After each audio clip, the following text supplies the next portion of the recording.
ہوں گے میرے غوث پاک. بس انہی کی سیرت سے کچھ باتیں آپ کے بیچ رکھ کے میں بات ختم کر لوں گا. میرے سرکار غوث پاک کی سیرت دیکھیے. آج اپنے حالات کا جائزہ لیں. 11ویں شریف کا لنگر ہوتا ہے, لڑ جاتے ہیں پلیٹوں کے چکر میں. میری تو نے پلیٹ ہی توڑ ڈالی. بانٹنے والے کے کپڑے نوچ لیتے ہیں. ارے میں پکا 11ویں والا ہوں بھائی. یہ ہماری قوم کا مزاج ہے. حلوہ بنے تو سب سے آگے, زردہ بنے تو سب سے آگے.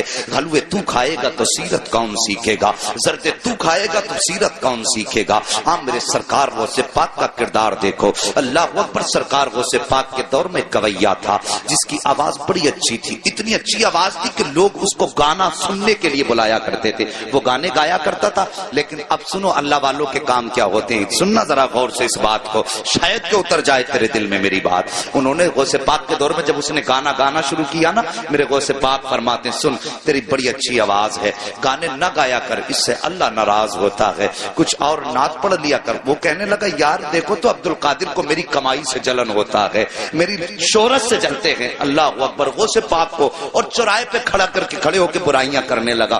آج بھی کچھ لوگ ہوتے ہیں نا, ان سے کہہ دو کہ صاحب یہ کام نہ کرو, تو کہتے ہیں نہیں جی تم تو میری برائی مجھ سے جلتے ہو, میری ترقی سے جلتے ہو. اللہ اکبر. ایسے ہی اس نے جواب دیا.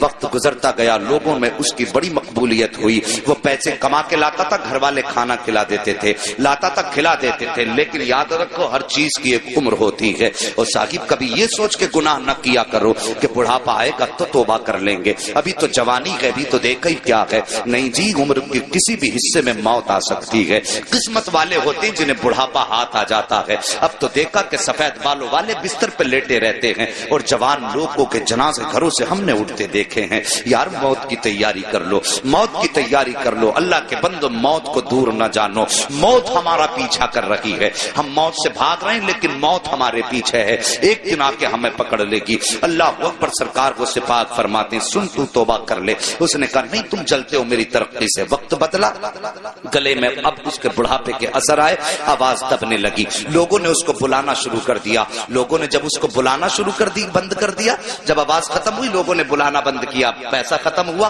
گھر والوں نے کھانا کھلانا بند کیا. کچھ دن تک پیسہ رہا, گھر والے کھلاتے رہے. لیکن جب پیسہ بالکل ختم ہوا, گھر والوں نے اس کو کھانا دینا بند کر دیا. اپنوں نے منہ لگانا بند کر دیا. جب اپنوں نے منہ لگانا بند کر دیا, پھٹے کپڑے ہو گئے, میلا لباس ہو گیا, کوئی کھلاتا نہیں تھا, مکھیاں بدن پہ بھنکنے لگی, کوئی پاس نہیں بیٹھاتا تھا. جا کے قبرستان میں جا کے بیٹھ گیا. سوچنے لگا ایک دن یہیں پہ آنا ہے, ہو سکتا ہے کوئی مجھے کاندھا نہ دے. یہ سوچ کر کے قبرستان جا کر کے بیٹھا. دنیا مخالف ہے, کوئی کاندھا نہیں دے گا, مروں گا تو یہیں رہ جاؤں گا. لیکن اللہ اکبر, ایک دن اسی قبرستان کے پاس سے میرے سرکار غوث پاک کا گزر ہو جاتا ہے. اور وہ کریم ابن کریم جو ٹھہرے, وہ سخی ابن سخی جو ٹھہرے, اللہ اکبر, جیسی قبرستان کے پاس سے گزرے وہی لباس اس کا پرانا ہے, مکھیاں اس کے بدن پہ ہیں. میرے غوث نے قدم روک دیے, غور سے دیکھا. دیکھنے کے بعد پہچان گئے یار یہ تو وہی گویا ہے جو چوراہے پہ کھڑے ہو کر میری مخالفت کیا کرتا تھا, جو چوراہے پر کھڑے ہو کر کے میری برائی کیا کرتا تھا. آپ گئے, اپنے شاگرد کو بلایا. بلانے کے بعد آپ نے کچھ پیسوں کی تھیلی دی اور اپنے شاگرد کے ہاتھ میں دے کر کے کہا جاؤ قبرستان چلے جاؤ, وہاں پر ایک غریب بیٹھا ہوا ہے, اس کو جا کر کے یہ پیسہ روپیہ جا کر کے دے دو. اللہ اکبر. جیسی وہ لے کر کے چلا, غوث پاک فرماتے ہیں نام مت بتانا کس نے دیا ہے ورنہ وہ شرمندہ ہو جائے گا. آج اپنی زندگی کا آپ جائزہ لیجئے. اگر زکات بانٹتے ہیں تو کیمرے لگا کے بانٹا کرتے ہیں, خیرات تقسیم کرتے ہیں تو کیمرے لگا کے تقسیم کیا کرتے ہیں. یار ہم نے کوئی نیکی کی تو اللہ کو دکھانے کے لیے کی یا بندوں کو دکھانے کے لیے کی ہے. اگر دنیا کو دکھانے کے لیے کرتے ہو تو یہ نیکی تمہارے منہ پہ مار دی جائے گی. اگر اللہ کو دکھانے کے لیے کر رہے ہو تو پھر کسی کی پرواہ نہ کرو, کوئی دیکھے نہ دیکھے, بس یہ سوچا کرو کہ یا تو خدا دیکھے یا مدینے والا مصطفیٰ دیکھ لے. اور کسی کی غربت کا تماشا نہ اڑایا کرو. آج لائنیں لگتی ہیں, رمضان کا مہینہ آئے گا, خیرات بانٹیں گے دولت والے, اعلان کریں گے اس کی طرف سے کمبل بٹ رہے ہیں, وہ غریب جا کے بیٹھ جاتے ہیں. شرم نہیں آتی؟ انتظار کراتے ہو, آگے بڑھو, وقت بہت کم ہے. صاحب میں کہتا ہوں کوئی بھی کام کرنا ہو اللہ کی رضا کے لیے کیا کرو, ہمیں مرنا ہے. بس یہ یاد رکھو ہمیں حسنین کے نانا کو منہ دکھانا ہے، مولا علی کا بھی سامنا کرنا ہے، صاحب ان کا سامنا کرنا ہے، کس منہ سے سامنا کرنا یہ تجھے اور مجھے سوچنا پڑے گا۔ سرکار کو سے پاک فرماتے ہیں جا کے اسے بتانا مت کس نے دیا ہے۔ یہ آیا مرید لے کر کے، آنے کے بعد قبرستان میں اسی غریب کے ہاتھ میں جا کے جب تھیلی رکھی نا، اس نے یوں چہرہ اٹھایا اور دیکھ کے آنکھوں میں آنسو آ گئے، کہنے لگا یار یہ تو بتا دے، پورے شہر کے اندر کسی نے مجھے منہ تک نہیں لگایا، کوئی مجھے ایک وقت کا کھانا دینے تیار نہیں ہے، یہ بتا یہ اتنا احسان کس نے کر دیا ہے؟ کون ہے اتنا مہربان جو مجھ سے اتنا پیار کرتا ہے؟ شاگرد کہتا ہے مجھے دینے کا حکم ہے، بتانے کا حکم نہیں دیا گیا ہے۔ یہ کہہ کے شاگرد جب چلنے لگا اس نے کہا ٹھہر مجھے پتا ہے۔ اللہ اکبر، جیسی وہ واپس آیا ہے وہ مرید شاگرد آ گیا، سرکار وہ سے پاک پڑھانے میں مصروف ہیں۔ جب واپس آیا تو آ کر کے وہی فقیر بھکاری دروازے پہ کھڑا ہو گیا۔ میرے غوث اپنی جگہ سے اٹھ کے کھڑے ہو گئے۔ ہاں یہ آئینہ ہے آج کے پیروں کے لیے جن کے پاس غریبوں سے ملنے کا ٹائم نہیں ہوتا ہے، ان پیروں کے لیے جو امیروں کے یہاں پہ صبح و شام گزارا کرتے ہیں، غریب دروازے پہ آئے تو اسے ٹائم دے کے ٹال دیا کرتے ہیں۔ تجھے جمعرات میں آنا، تجھے پیر میں آنا ہے، امیر آ جائے تو آئیے استقبال کیا جاتا ہے۔ یار شرم کرو، تم کتنے بھی بڑے پیر ہو جاؤ غوث پاک سے بڑے پیر نہیں ہو سکتے ہو۔ اخلاق دیکھو میرے غوث پاک کا، جیسے یہ غریب دروازے پر آیا ہے، آ کر کے میرے غوث نے دیکھا کھڑا ہے، اٹھ کے اپنی جگہ سے کھڑے ہو گئے اور فرماتے بتا اب بھی کچھ کمی رہ گئی ہے؟ اتنا سندا تھا، آنکھوں میں آنسو آئے، ہچکی بھر کے رونا شروع کر دیتا ہے۔ میرے غوث اپنی جگہ سے چلے ہیں، چلنے کے بعد اس کے پاس جا کے کھڑے ہو گئے۔ وہ کہتا ہے کہ سرکار میں تو یہ سوچ رہا تھا ساری زندگی میں نے آپ کی مخالفت چوراہوں پر کی ہے، ساری زندگی میں نے چوراہوں پہ کھڑے ہو کے آپ کی برائی کی ہے، میں یہ سمجھتا تھا میرا دشمن اگر یہاں پہ کوئی سب سے بڑا ہے تو وہ آپ ہیں، لیکن میں سمجھ نہیں پایا تھا آپ اتنے بڑے سخی ہو، اتنے بڑے کریم ہو کہ میں یہ سمجھ نہیں پا رہا ہوں کہ آپ نے میری اتنی بڑی بڑی خطائیں معاف کر دی ہیں۔ اتنا سننا تھا۔ میرے غوث مسکرا کے کہتے ہیں بتا اور بھی کچھ چاہیے؟ اس نے کہا سرکار مجھے یاد ہے ایک بار جوانی میں مجھ سے کہا تھا کہ توبہ کر لے خدا راضی ہو جائے گا، میں نے آپ کی نہیں مانی تھی، اب بس اتنا بتائیے کیا آج توبہ کروں گا تو کیا میرے گناہ معاف ہو جائیں گے؟ میرے غوث مسکراتے ہیں اور کہتے ہیں لا ہاتھ بڑھا دے، ہاتھ میں ہاتھ دے دے، صرف توبہ سے گناہ کی معاف نہیں ہوں گے بلکہ اللہ تجھے محبوب بھی بنا لے گا۔ اس نے اتنا سنا ہے، تڑپ کے کہتا ہے سرکار کیا اتنا بڑا کرم بھی ہو سکتا ہے؟ میرے غوث کہتے ہیں ہاتھ بڑھا دے، توبہ کرنا تیرا کام ہے اور تجھ کو ولی بنا دینا یہ عبد القادر جیلانی کا۔ نعرہ تکبیر، نعرہ رسالت، علماء اہل سنت، مسلک اعلی حضرت، جشن غوث الورا، نعرہ تکبیر، نعرہ رسالت۔ ہاں صاحب، انہوں نے تو رات دن کی برائی کرنے والوں کو معاف کر دیا۔ اب اپنے گریبان میں جھانک کے ذرا دیکھیے، اگر چوراہے پہ باپ بیٹے کو ڈانٹ دینا تو بیٹا کہتا ہے تم نے میری بے عزتی کر دی، اور پھر کئی دن تک باپ سے نہیں بولتا ہے۔ ہم نے تو بھائیوں کے بیچ ایسی دیواریں دیکھی ہیں یار، بھائی ہوتا ہے۔ اللہ کی قسم بھائی وہ نعمت ہے، جس دن یہ چلا جائے گا نا اس دن اس کی قدر معلوم ہوگی۔ اور تمہیں پتا کیا ہے بھائی کیا ہوتا ہے؟ اگر بھائی کی قدر جاننی ہے تو کوئی پوچھے میرے حسین سے کربلا کے میدان میں جب غازی عباس کی شہادت ہوئی تھی، میرے حسین نے یوں ہاتھ رکھ کے کہا تھا آج حسین کی کمر ٹوٹ گئی ہے اور تجھے بھائی کی طاقت کا اندازہ نہیں ہے۔ آج بھائی کے خلاف کھڑا ہوا ہے۔ صاحب کب تک لڑو گے، کب تک لڑتے رہو گے؟ ہم نے تو اپنوں کو معاف کرنا نہیں سیکھا، انہوں نے تو دشمنوں کو بھی سینے سے لگایا ہے۔ پھر کیسے کہتے ہو غوث کا دامن نہیں چھوڑیں گے؟ اللہ اکبر، ہم نے یہاں تک دیکھا ہے حضرت جی، یہاں تک دیکھا ہے کہ بھائیوں کے اختلاف اتنے بڑھ جاتے ہیں کہ گھر کے اندر فنکشن ہوتا، ایک بھائی کے گھر میں فنکشن ہے، دوسرا بھائی دروازہ بند کر کے بیٹھا ہے، بھائی کے بچے پوچھ کے کہتے ہیں ابا بتائیے کیا چچا ہمیں منانے کے لیے آئیں گے؟ باپ کے بچے منہ زبان پہ ان بچوں کے لیے کوئی جواب نہیں ہوتا ہے، وہ سوچتا ہے ہاں کہتا ہوں اور بھائی نہ آیا تو بچوں کو کیا منہ دکھاؤں گا، اور اگر نہ کہتا ہوں تو بھائی بچے کہیں گے ابا جی آپ کے دل میں کوئی کمی ہے، مگر جب باپ پوچھتا کہ بچے پوچھتے ہیں بھائی آئے گا تو باپ ٹال دیا کرتا ہے۔ اور یار تمہارے بچے جب خوشیاں مناتے ہیں، تمہارے بھائیوں کی ناراضی کا نتیجہ یہ ہوتا ہے کہ تمہارے دروازے پر ایک کتا بھی چوڑے چمار بھی کھا کے چلے جاتے ہیں، اگر تمہارے دروازے پہ نہیں آیا تو اپنا بھائی نہیں آیا ہے۔ تم نے گاؤں کے پردھان کو منانے کے لیے، اپنے گھر لانے کے لیے اپنے پیر کی جوتیاں تک توڑ ڈالی ہیں، اگر نہیں پہنچے ہو تو بھائی کے دروازے تک نہیں پہنچے ہو، ایک بار اس کے دروازے پہ اگر چلے جاتے اور جا کے اتنا کہہ دیتے بھائی مجھ سے غلطی ہو گئی ہے، اللہ کی قسم کھا کے کہتا ہوں جہاں یہ دنیا کے دولت والے تم سے 70 چکر لگواتے ہیں، یہ تیرا اپنا بھائی ہے، ایک بار دروازہ تو کھٹکھٹا کے دیکھ لیتا، اور تو نے کتنی بھی بڑی اس بھائی کے خلاف سازش کی تھی، ایک بار اتنا کہہ دیتا کہ بھائی خطا ہو گئی ہے، پھر اس کی آنکھوں میں دیکھتا ماں کی ممتا بھی نظر آتی، باپ کی شفقتیں بھی دکھائی دیتی، خاندان کی محبتیں بھی دکھائی دیتی، اور خون کا ابال بھی دکھائی دیتا۔ وہ کہتا یار چھوڑ دے، جب تو دروازے پہ آ گیا ہے میں نے تجھے معاف کر دیا ہے، تم مجھے معاف کر دے۔ جب تمہاری یہ ملاقات ہوتی تم مدینے سے صدا آتی، اور دونوں بھائی ہو ایک دوسرے کو معاف کر کے تم نے مجھے خوش کر دیا ہے۔ جب یہ مدینے والا کہتا تو رب فرما دیتا جب تم نے مصطفیٰ کو خوش کر دیا کہ میں نے تم کو معافی کا پروانہ عطا فرما دیا۔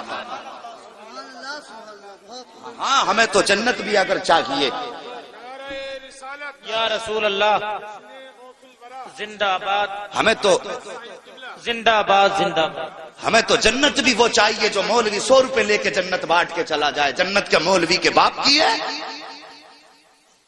مجھے نہیں آتا یہ کہنا کہ ایک رات جلسہ کرا تو جنتی ہو جاؤ گے۔ ہاں ہاں وہ بات اپنی جگہ صحیح ہے، کوئی ایک نیکی اگر کام آ گئی تو بخشش کے لیے کافی ہو جائے، لیکن ٹھیکہ نہیں، گارنٹی نہیں۔ یہ بات یاد رکھنا کہ زندگی میں ایک جلسہ ہو اس میں آ کے سن لی اور پورے سال خرافاتیں کرتے رہے، پھر ایسے جلسوں کا نتیجہ کیا؟ آج آ کے بیٹھے کچھ حاصل کر کے جاؤ۔ میرے غوث نے تو دشمن کو بھی معاف کر دیا، پھر ہم اپنے بھائی کو معاف کرنے کی ہمت کیوں نہیں رکھتے؟ اور سوچو ذرا، دل پہ ہاتھ رکھ کے سوچو، جب میرے نبی کے پتھر مارے نا ظالموں نے تو صحابہ کہتے تھے آقا اب تو پانی سر سے اوپر ہو گیا ہے، اب بد دعا کر ہی دیجئے۔ نبوت والے ہاتھ اٹھے، صحابہ کہتے ہیں ہم سوچنے لگے، ہم آقا کے چہرے پہ نگاہیں جم گئیں، آج نبی بد دعا کریں گے وہ کفر ہمیشہ کے لیے ختم ہو جائے گا۔ صحابہ فرماتے ہم نے دیکھا نبوت والے وہ ہونٹ ہلے جن کے بارے میں میرے امام نے مسکرا کے کہا پتلی پتلی گلے قدس کی پتیاں، ان لبوں کی نزاکت پہ لاکھوں سلام۔ صحابہ فرماتے جب وہ ہونٹ کھلے نا ہم حیرت میں رہ گئے، نبی نے بد دعا نہیں کی بلکہ جملہ نکلا اللہ یہ مجھے پہچانتے نہیں تو ان کو میری پہچان عطا فرما دے۔ اللہ اکبر، یہ دیکھو یہ نبی ہیں، ہم نے اس نبی کا کلمہ پڑھا ہے جس نے دشمن کو سینے سے لگایا، اور پھر ہم کس کھیت کی مولی ہیں؟ میرے نبی نے یہی تو دین دیا تھا، معاف کرنے والا بدلہ لینے والے سے زیادہ طاقتور ہوتا ہے۔ اگر تم سے کسی کا دل ٹوٹا ہے تو یار اپنی انا مٹی میں ملا دو، بس صرف مصطفیٰ کی رضا کے لیے۔ میں کچھ نہیں کہتا تم سے، صرف مصطفیٰ کی رضا کے لیے، اور صبح کو جا کے دروازہ کھٹکھٹا دو۔ اگر وہ یہ بھی کہے ذلیل تجھے شرم نہیں آئی، اتنا بے غیرت پھر بھی چلایا دروازے پہ، تو منہ نہ بگاڑنا، مسکرا کے کہنا یار میں تیرے لیے نہیں آیا، میں تو مدینے والے مصطفیٰ کے لیے آیا۔ اتنا کہہ کے اپنی انا مٹی میں ملا دو۔ حضرت علی فرماتے ہیں اگر کسی بڑے کا ادب کرنے میں یا انکساری میں کسی کی عزت کم ہو جائے تو حضرت علی فرماتے ہیں وہ قیامت میں میرا دامن پکڑ لے۔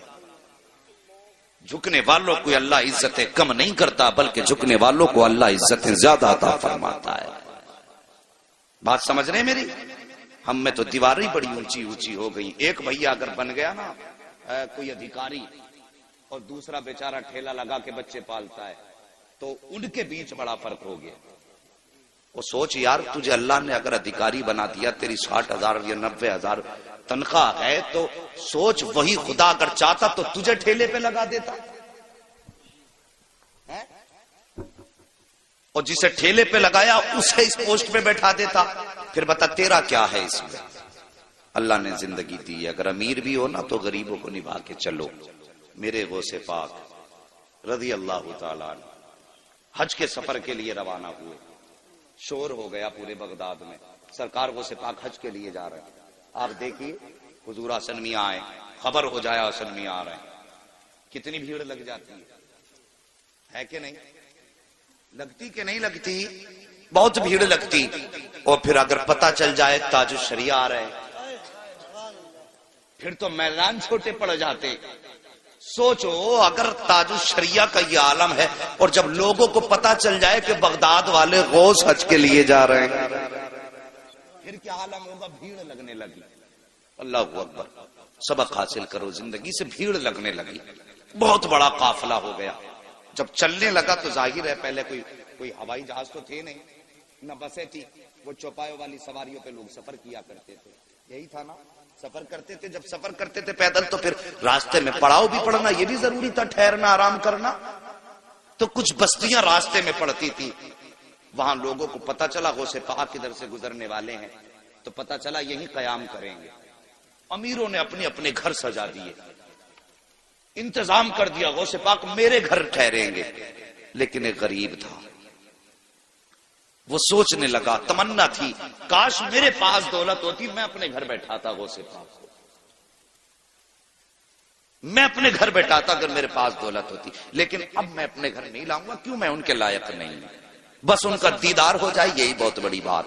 لیکن یہ کہتا میں بیٹھا تھا, اچانک میرے دروازے پہ شور ہوا, وہ یار دروازہ تو کھول. کہا میں نے جیسی کھول کے دیکھا سامنے میری چوکھٹ پہ غوث الاعظم مسکرا رہے تھے.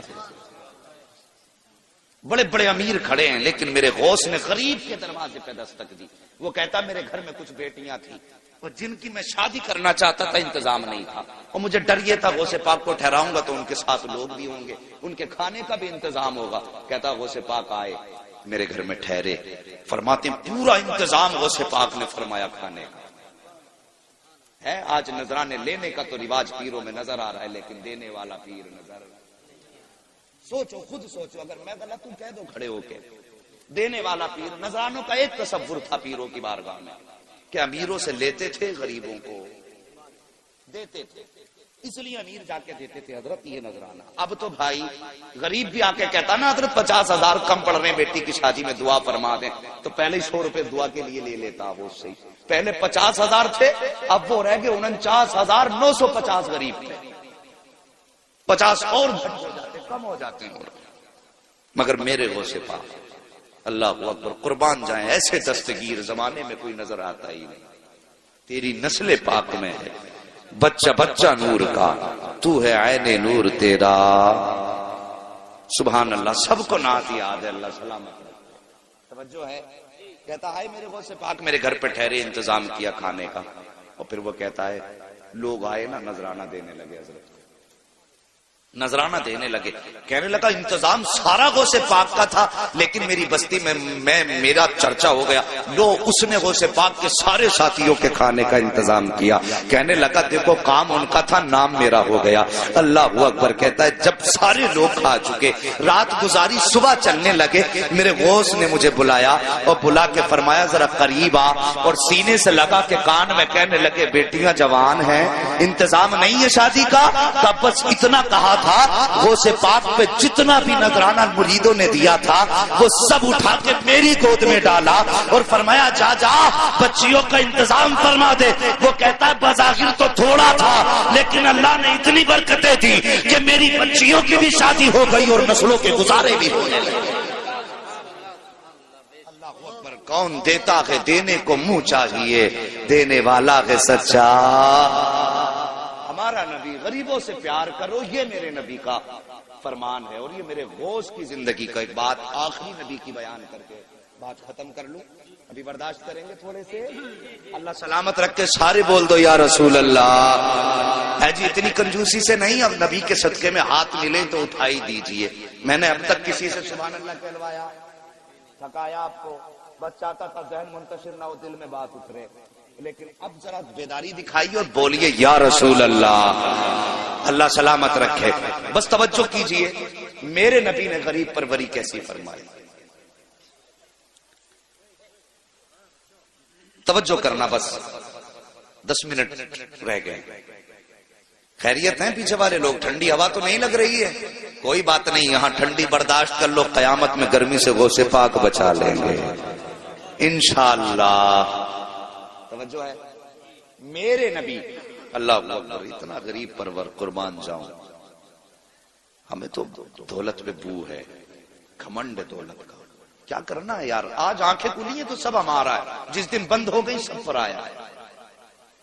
اس پہ نہیں اترانا چاہیے, اس پہ نہیں اترانا چاہیے. واصف علی واصف ایک بڑا مشہور شخص گزرا ہے, انہوں نے اسکول بنایا, اسکول انٹر کالج جو بھی بنایا, لوگ اس بڑا نرم دل تھا. اس کی بات بہت اس نے اہم بات کہی تھی. اس نے لوگوں نے اس کے پاس آتے ایڈمیشن کرانے کے لیے, تو لوگ کہتے کہ صاحب غریب ہیں فیس نہیں دے پائیں گے, تو کہتا تھا چلو معاف کر دیں. کوئی آ کے کہتا غریب ہے فیس نہیں دے پائیں گے, تو لوگ کہتے تھے پھر کہتا معاف کر دی. جو اس کا پرنسپل تھا اس نے کہا سر اگر ایسے ہی معاف کرتے رہیں گے تو دھندا کیسے چلے گا. اس ٹائم تو کمائی کا سب سے اچھا سسٹم ہے, اسپتال بنا لو یا کالج بنا لو. سب سے تیز امیر ہونے والا سسٹم, کالج بنا لو یا اسپتال بنا لو, کوئی فیس نہیں. کتنا لے لیں کتنا دے دیں کچھ پتا نہیں. توجہ ہے. ہاں برا مت ماننا اگر کسی کا اسکول ہو تو نصیحت حاصل کرنا. واصف علی واصف سے پرنسپل نے کہا کہ اگر سر ایسی معاف کرتے رہے تو دھندا کیسے چلے گا. اس نے کہا یہ اسکول میں نے پیسہ کمانے کے لیے نہیں بنایا.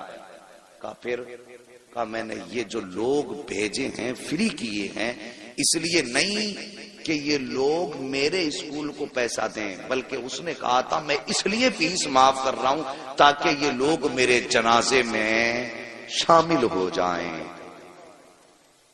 یاد رکھنا اس بات, بہت بڑی بات اس نے کہی تھی. یہ میں اپنے جنازے کی بھیڑ بڑھا رہا ہوں, کوئی مہربانی نہیں کر رہا ہوں, جنازے کی بھیڑ بڑھا رہا ہوں. پتا چلا اچھے عمل کرو گے تو بھیڑ اچھی ہوگی. لیکن یہ بھی ہوتا ہے, پدھان مرے تھے, کتا مرا پدھان کا تو پورا گاؤں تھا, پدھان مرے تو آدھا بھی گاؤں نہیں تھا, اس لیے کہ وہاں تو پدھان کو منہ دکھانے گئے تھے. اب جب پدھان ہی مر گئے تو پھر کسے منہ دکھانے جاتے. سمجھ رہے نا میری بات. یہ محاورہ ہے, اگر کوئی برادری یہاں پدھانوں کی ہو تو برا مت ماننا کہ مولوی ہمیں کہہ گیا ہے جی. بس سمجھانا چاہتا ہوں کہ جب تک آنکھیں کھلی ہیں تب تک ہمارا ہے, آنکھیں بند ہوئی تو سب پر آیا, سب پر آیا. آؤ رب کے قریب ہو جاؤ, اپنے مصطفیٰ کے قریب ہو جاؤ. یہ زندگی کا سب سے اہم مشغلہ ہے کہ ہم مصطفیٰ کے قریب ہو جائیں. ہم تو غریب رشتہ داروں کو اپنانے سے انکار کر دیتے. اگر کہا جائے کہ یار تجھے اللہ نے اتنی دولت دی ہے, تیری بہن غریب ہے, اسی کی بیٹی لے آ گھر میں, مدد کر دے اس کی, تو کہتا ہے کہ یار مدد کر تو دی, 4 لاکھ دے رہا ہوں. اور ظالم تیرے 4 لاکھ سے کیا مدد ہو جائے گی. اللہ نے تجھے دولت دی ہے, چلا جا بہن کے دروازے پہ, جھولی پھیلا کے کہہ دے بہن اپنی بیٹی میری جھولی میں ڈال دے. اللہ کی قسم کھا کے کہتا ہوں خالی ہاتھ بہن کی بیٹی بھی آ کے لائے گا, میں یہ نہیں جانتا دنیا کیا کہے گی, تیرے برادری والے کیا کہیں گے, گاؤں والے کیا کہیں گے, یہ کچھ بھی کہیں, لیکن خدا کی قسم تو گھر بعد میں آئے گا, مدینے والے کا سلام تیرے نام پہلے آ چکا ہے. یہ کیا کرو. ہم تو غریبوں کو اپناتے ہی نہیں. فتح مکہ ہوا, میرے نبی مکہ شریف میں تشریف لائے. توجہ ہے, مکہ میں تشریف لائے. حضرت ام ہانی میرے نبی کی چچا زاد بہن, حضرت علی کی سگی بہن, حضرت ام سارے بولو ام ہانی, جن کے گھر سے نبی معراج میں گئے. آقا کریم ہجرت سے پہلے انہی کے گھر آ کے بستر پہ لیٹ جایا کرتے تھے. پسینہ آتا تھا نا تو حضرت ام ہانی بوتل میں بھرتی تھی, شیشیوں میں. بچے کہتے تھے امی کیا کر رہی ہو, بچے کہتے تھے پوچھا کرتے تھے کیا ہے یہ, کہا مصطفیٰ کے بدن کی خوشبو اکٹھا کر رہے ہیں. اللہ اکبر. ان کے ہاں مصطفیٰ بیٹھا کرتے تھے. ہجرت کر گئے, شوہر نے چھوڑ دیا, یہ مکے میں رہ گئی. میرے نبی ہجرت کر کے مدینہ چلے. فتح مکہ ہوا, ہزاروں کی تعداد میں آج لشکر مصطفیٰ کے ساتھ. جب مکے میں سرکار داخل ہوئے نا تو سر اتنا جھکا تھا کہ آپ کی پیشانی اونٹ کی کوہان پر لگ رہی, اتنا سر جھکا تھا. ہمیں تو گھمنڈ اتنا آ جاتا ہے, ذرا سی ممبریا کیا بن گئی, پوری دنیا کو سر پہ لیے گھوم رہے. ہاں پوری دنیا کا بادشاہ میرا نبی ہے, پوری کائنات کا مالک میرا نبی ہے.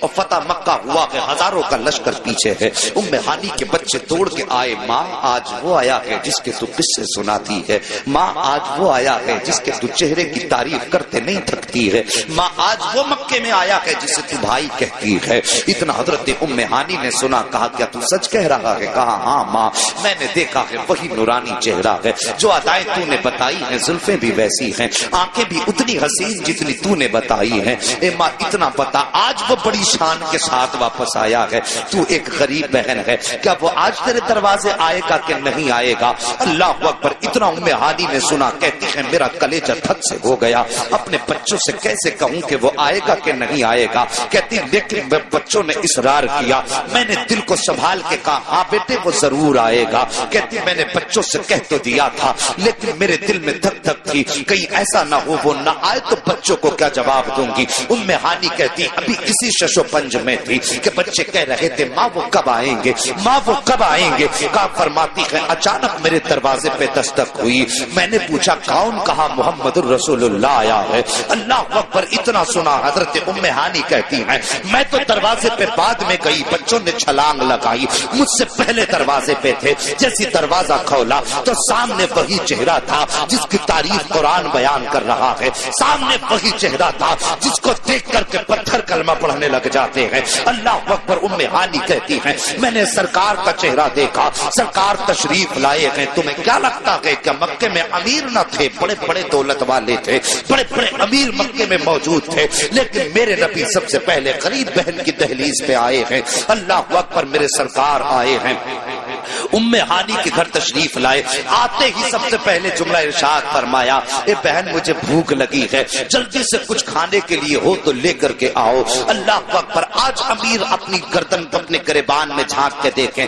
غریب رشتہ داروں کے یہاں بچوں کو لے کے جاتے ہیں تو چادر کو تین تین بار جھاڑتے ہیں، دکھاتے میں بڑا دولت والا ہوں، میں ایسی چادر پر بیٹھتا ہوں جس پہ مکھی بھی نہیں بیٹھا کرتی ہے۔ بچوں سے کہتے نہیں بیٹے چچی ہے اس برتن میں مت کھانا، یہ گندا ہے، یہ مکھیاں بیٹھی ہیں، تجھے حیا نہیں آتی، تجھے شرم نہیں آتی، تجھے پتا نہیں ہے تو نے بہن کے گھر پہ بچھی ہوئی چادر جب اپنے کپڑے سے جھاڑی ہے تو بظاہر تو نے اپنی شان دکھائی ہے، لیکن بستر پہ لگنے والا کپڑا صرف بستر پہ نہیں لگا بلکہ بہن کے کلیجے پہ لا کے بار بار لگا ہے۔ بہن کا بستر اس لیے جھاڑا جا رہا ہے کیونکہ وہ گندا ہے۔ آپ تجھے بتاؤں بہن چیز کیا ہوتی ہے؟ میرے نبی حضرت ام ہانی کے گھر آئے ہیں، اللہ اکبر! کائنات کا بادشاہ ہے میرا نبی، سارے جہان کا مالک ہے میرا نبی، اللہ اکبر! 18,000 عالموں کا مالک میرا نبی ہے۔ ام ہانی کے گھر پہ آ کے کہتے ہیں بہن بھوک لگی ہے، اور سنو کوئی بستر تلاش نہیں کیا تھا بلکہ ٹوٹی چٹائی پہ بیٹھ جاتے ہیں، کہتے ام ہانی کچھ ہو تو لاؤ۔ اللہ اکبر! غربت کا عالم ام ہانی کے گھر میں ہے،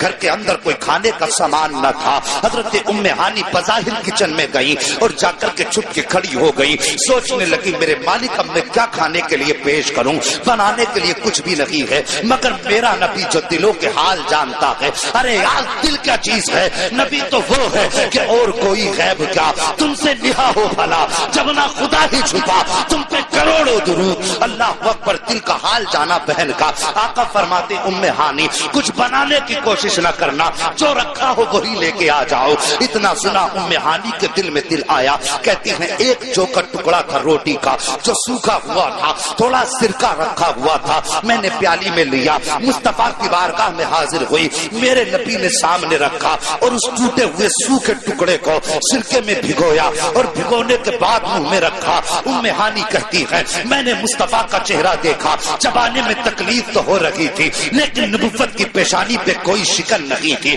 سرکار چباتے جا رہے تھے، مسکراتے جا رہے تھے۔ یہ نہیں کہا تھا بہن یہ سخت زیادہ ہے، یہ نہیں کہا تھا بہن حلق سے نہیں اتر رہا ہے۔ ام ہانی کہتی ہے میں محسوس کر رہی تھی کہ اس کو چبانے میں بھی مصطفیٰ کو تکلیف ہو رہی ہے، حلق سے اتارنے میں بھی تکلیف ہو رہی ہے، لیکن میرے نبی مسکرا رہے ہیں۔ ام ہانی کہتی ہیں بڑی مشکل سے میرے سرکار نے وہ لقمے حلق کے نیچے اتارے اور اتارنے کے بعد یہ نہیں کہا تھا تو نے کیا کھلایا ہے، یہ کیا آگے رکھ دیا، بلکہ مسکرا کے کہتے ہیں ام ہانی تجھے کیا بتاؤں آج کون سی لذت تیرے کھانے میں آئی ہے؟ کہتے ام ہانی جو برسوں پہلے تیرے دسترخوان پہ لذت آئی تھی، آج برسوں کے بعد محمد کو وہ تیرے دسترخوان پہ اللہ نے لذت عطا فرمائی۔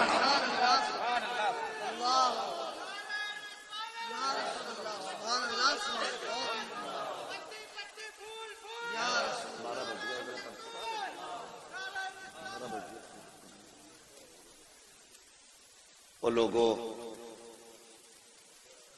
میرے نبی اللہ اکبر غوث پاک کی محفل میں بیٹھے ہو تو آج میرے غوث کی طرف سے یہ تحفہ سمجھ کے لے جاؤ، جب تک جیئیں گے اپنے غریب رشتہ داروں کو نبھاتے رہیں گے۔ بولو انشاءاللہ۔ اپنے بھائیوں سے جو ناراضیاں ہیں انہیں ختم کریں گے، اپنی انا بھول کے مصطفیٰ کی رضا کے لیے انہیں معاف کریں گے انشاءاللہ۔ سارے بولو انشاءاللہ۔ اگر اتنا کر لیا تو میں سمجھوں گا میرا آنا قبول، تمہارا برانا قبول ہے، ورنہ کچھ بھی نہیں، ثواب تو ذکر کا مل ہی جائے گا۔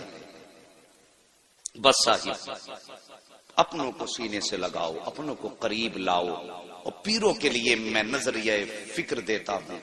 میرے غوث غریب کے چوکھٹ پہ ٹھہرے، میرے نبی سب سے پہلے غریب بہن کے دروازے پر آئے۔ اگر وقت ہوتا تو اور بھی ایک آدھ مثال ایسی رکھتا۔ اللہ اکبر۔ مگر میں یہ سمجھتا ہوں کھانا اتنا کھانا چاہیے جتنا ہضم ہو جائے، بہت زیادہ کھانے سے پیٹ خراب ہو جاتا ہے۔ کسی نے کہا تھا طوفان نوح لانے سے آخر کیا فائدہ، ایک اشک ہی بہت ہے اگر کچھ اثر کرے۔ بس یہ باتیں تھی، قرآن نے فرمایا یا ایھا الذین آمنوا اتقوا اللہ وکونوا مع الصادقین، اے ایمان والو اللہ سے ڈرو اور سچوں کے ساتھ ہو جاؤ۔ یہ اسی لیے ہم اپنے غوث کا بھی تذکرہ کرتے ہیں، اپنے صابر کی بھی باتیں کرتے ہیں، اپنے وارث کے بھی چرچے کرتے ہیں، ہم اپنے امام احمد رضا کے بھی تذکرے کرتے ہیں، غریب نواز کی بھی باتیں کرتے ہیں، مفتی اعظم کے بھی ذکر کرتے ہیں، تاج الشریعہ کا بھی نام لیا کرتے ہیں، اس لیے کہ اللہ نے تقوی کے بعد ہمیں ولیوں کے دامن سے لپٹنے کا حکم دیا ہے۔ یہ اس لیے کہ جب شیطان کو دوزخ جنت سے نکالا گیا تو اس نے کہا تھا میں انہیں بھٹکاؤں گا، میرے رب نے فرمایا جا تجھے میں نے پوری طاقت دی، لگا لے طاقت۔ اللہ اکبر۔ جب اسے پاور دی تو اللہ نے ہمیں پاورفل شخصیتیں عطا فرمائی ہیں، وہ پاورفل شخصیتیں اللہ کے ولی ہیں۔ تم تقوی اختیار کرو، اللہ والوں کے دامن سے وابستہ ہو جاؤ، تقوی اختیار کرو گے، عمل سلامت رہے گا، ولیوں سے نپٹو گے جا کر کے تو ایمان سلامت رہ جائے گا۔ ٹھیک ہے جی۔ اللہ تعالیٰ میرے بولنے میں آمدن صابن جو خطائیں لغزشیں ہوئی ہوں، مولا کریم اپنے حبیب کے صدقے میں میری خطاؤں کو معاف فرمائے۔ اور سارے لوگ کلمہ شریف پڑھ لیجئے، لا الہ۔ دیکھیں اب ایمانداری سے زور سے پڑھ لو، اب کنجوسی نہیں کی ہے جی، تو جو نہیں بولا وہ اب بول جائے، اگر اب بھی نہیں بولا تو پھر مجھے اب جانے کے بعد بھی تکلیف ہوگی کہ یار کلمہ بھی اتنا آہستہ پڑھ رہے تھے جیسے مسجد میں تیجا ہو رہا تھا۔ پڑھیے، ذرا لگنا چاہیے سونے والوں کو کہ وہاں مجمع تھا۔ اتنی زور سے کلمہ پڑھو، لا الہ الا اللہ محمد رسول اللہ۔ بچوں ہوئے اغلاط ان کو معاف فرمائے رب کائنات۔ زندگی میں دیا ساتھ تو پھر ہوگی ملاقات، چمن رہا تو پھول کھلیں گے، زندگی رہی تو پھر ملیں گے، مسافر ہیں ہم بھی مسافر ہو تم بھی، کسی موڑ پر پھر ملاقات ہوگی۔ فقیران آئے صدا کر چلے، سدا خوش رہو یہ دعا کر چلے۔ یہ خلیر کمیٹی زندہ باد، پائندہ باد۔ اللہ تعالیٰ ان بچوں کو آنے والے دور میں عظیم الشان کانفرنس کرنے کی توفیق عطا فرمائے، اور پوری امت مسلمہ کو ان کے شانے سے شانہ ملا کر چلنے کی توفیق عطا فرمائے۔ آپ جلد سے خوب کرائیے، لیکن مولوی کو بلا کے بس یہ کہنا کہ یار ہم نے فضیلتیں بہت سن لی، وہ باتیں بتا جا